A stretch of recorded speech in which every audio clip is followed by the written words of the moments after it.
Assalamualaikum warahmatullahi wabarakatuh. Di sini kami akan menjelaskan hasil diskusi kami dari kelompok 4, yaitu Sistem Ekonomi Australia dan Prancis.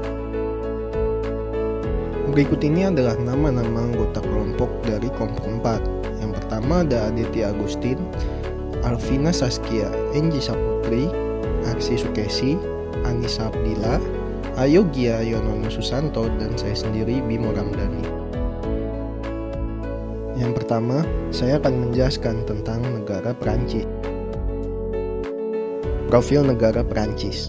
Prancis adalah negara yang terletak di benua Eropa, tepatnya di Eropa bagian barat. Prancis memiliki beberapa pulau dan teritori di seberang laut yang berada di benua lainnya. Secara astronomis, Prancis terletak di antara 42 derajat lintang utara sampai 51 derajat lintang utara dan 5 derajat bujur barat sampai 8 derajat bujur timur. Luas wilayah Prancis secara keseluruhan adalah 643.801 km persegi. Luas wilayah ini termasuk metropolitan Prancis seluas 551.500 km persegi dan teritori seberang laut seluas 92.301 km persegi. Berikutnya adalah batas-batas wilayah Prancis. Di wilayah utara ada Selat Channel dan Belgia. Di timur berbatasan dengan Swiss, Italia, dan Jerman. Di bagian selatan berbatasan dengan Spanyol dan Laut Mediterania. Dan yang terakhir di barat itu berbatasan dengan Teluk Biscay. Sistem ekonomi Prancis.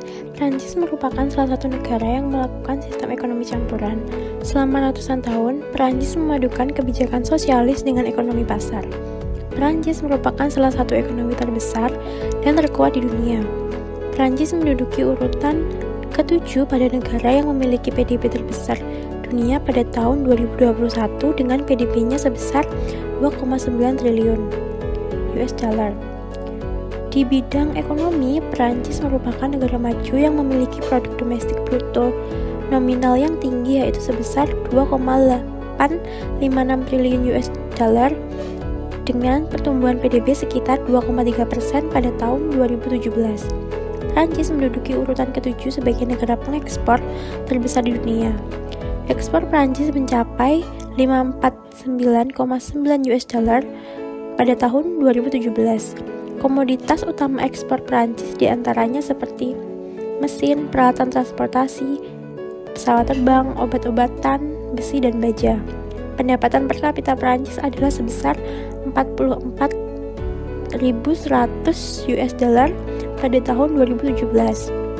Prancis juga merupakan salah satu anggota PBB yang menjabat sebagai Dewan Keamanan Permanen dengan hak veto. Selain sebagai anggota PBB dan lembaga-lembaga yang berada di bawah PBB, Prancis juga merupakan anggota dari NATO, G8, G20, dan OECD. Selanjutnya, perencanaan pada Prancis. Pada masa kedudukan Louis XIV dari abad ke-15 sampai awal abad ke-18 dapat dikatakan memprihatinkan. Jumlah penduduk Prancis berubah menurut keadaan yang terjadi pada waktu itu dan tidak pernah melewati batas 20 juta penduduk. Tingkat kelahiran dan kematian yang sama tingginya dan saling mengimbangi. Wabah penyakit yang terus-menerus terjadi serta buruknya hasil pertanian yang dicapai membuat rakyatnya mati karena kelaparan. Hal ini disebabkan karena Louis XIV menciptakan sistem pajak tambahan termasuk kapitasi dimulai pada tahun 1695 yang dikenakan pada setiap orang termasuk bangsawan dan pendeta. Setelah kedudukan Louis XIV, Prancis dipimpin oleh wali raja yang bernama Duc Philippe d'Orléans. Tugas dari wali raja ini adalah mengeluarkan Prancis dari keadaan krisis ekonomi. Penerapan dan pengendalian Prancis. Abad ke-18 merupakan masa-masa terburuknya karena kondisi keuangan Prancis sepeninggalan Louis XIV begitu terpuruk.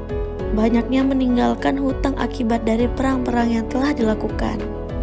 Bertepatan pada terpuruknya perekonomian Prancis, datanglah seorang ekonom Skotlandia bernama John Law yang memiliki gagasan cemerlang. John Law pun diangkat menjadi Menteri Keuangan dan mendirikan bank sentral serta membuatkan perusahaan di Mississippi. Yang dilakukan oleh John adalah mengganti penggunaan emas dengan kertas sebagai bahan baku pembuatan uang. Dan yang kedua adalah mengembangkan Louisiana dan koloni di Prancis.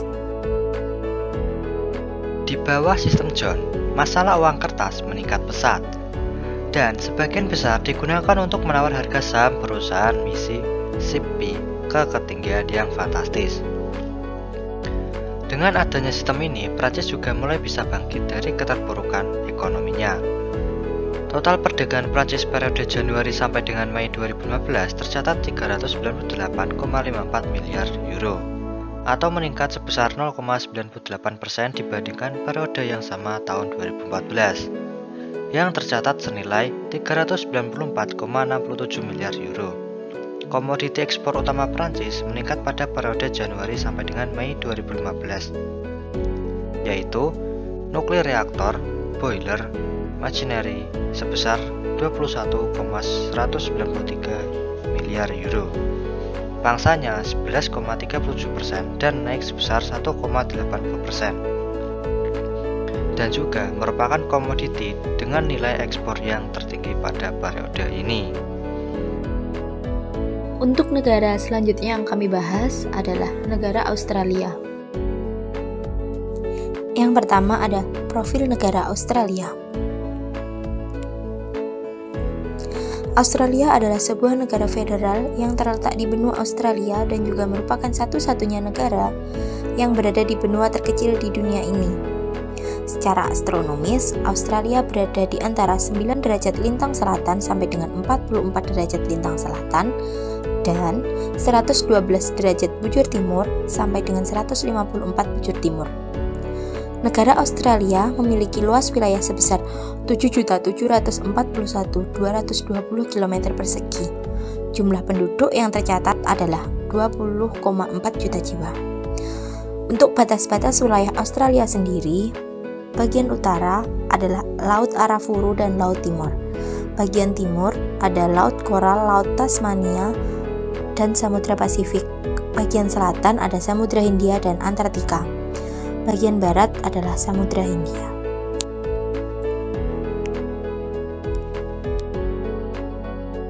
Sistem ekonomi Australia. Australia memiliki ekonomi jamuran atau mixed economy yang sejahtera dan bergaya barat. Dengan PDB per kapita Australia berada di urutan ke-9 dunia, yaitu di atas Britania Raya, Jerman, Prancis, Kanada, Jepang, dan Amerika Serikat. Dan dari segi indeks pembangunan manusia, Australia berada di urutan kedua. Di bidang perekonomian, Australia merupakan negara maju dengan pendapatan per kapita yang tinggi, yaitu sebesar 48.700 US dollar, dan angka kemiskinan yang sangat rendah. Sedangkan pendapatan domestik brutonya adalah sebesar 1.188 triliun US dollar. Jumlah PDB Australia tersebut menduduki urutan ke-19 sebagai negara dengan PDB terbesar di dunia. Komoditas ekspor utama Australia yaitu batu bara, emas, aluminium, daging, wool, gandum, dan peralatan-peralatan transportasi. Australia menandatangani perdagangan bebas dengan beberapa negara seperti Cina, Korea Selatan, Jepang, Chili, Malaysia, Singapura, dan Selandia Baru. Australia juga berperan aktif dalam beberapa organisasi ekonomi internasional seperti WTO, APEC, G20, dan beberapa forum-forum ekonomi internasional lainnya. Perencanaan Australia. Semenjak berdirinya federasi, Australia telah berhasil mempertahankan sistem politik liberal demokratis yang stabil dan tetap tunduk dalam wadah persemakmuran. Oleh karena itu, ekonomi Australia tidak mengalami resesi sejak awal 1990-an. Ini karena pada 1980-an, Partai Buruh memulai proses pemodernan ekonomi Australia dengan mengembangkan dolar Australia pada 1983 dan mengatur sistem keuangannya. Dilanjutkan pada 1996, pemerintahan Howard melanjutkan proses reformasi ekonomi mikro, termasuk regulasi sebagian dari pasar tenaga kerja dan perswastaan BUMN, terutama dalam industri telekomunikasi. Sektor jasa termasuk pariwisata, pendidikan, dan jasa finansial membentuk 69% PDB. Pertanian dan sumber daya alam hanya membentuk 3% dan 5% dari PDB, tapi cukup membantu banyak dalam ekspor Australia. Penerapan dan pengendalian Australia. Pada tahun-tahun belakangan ini, ekonomi Australia telah kembali setelah menghadapi ekonomi global yang melemah. Pengeluaran yang meningkat dalam ekonomi dalam negeri telah menekankan penurunan ekonomi dan keyakinan konsumen dan bisnis tetap kuat. Australia menekankan reformasi sebagai salah satu faktor kunci di belakang kekuatan ekonomi. Nilai perdagangan barang dan jasa dua arah Australia adalah 443,6 miliar pada 2006, atau sekitar 1% total perdagangan dunia. Jepang adalah mitra dagang terbesar Australia, diikuti oleh China, Amerika Serikat, Inggris, dan Singapura. Ekspor barang dan jasa Australia meningkat 16% mencapai nilai tertingginya dalam sejarah 215,8 miliar pada 2006 atau 21% GDP Australia.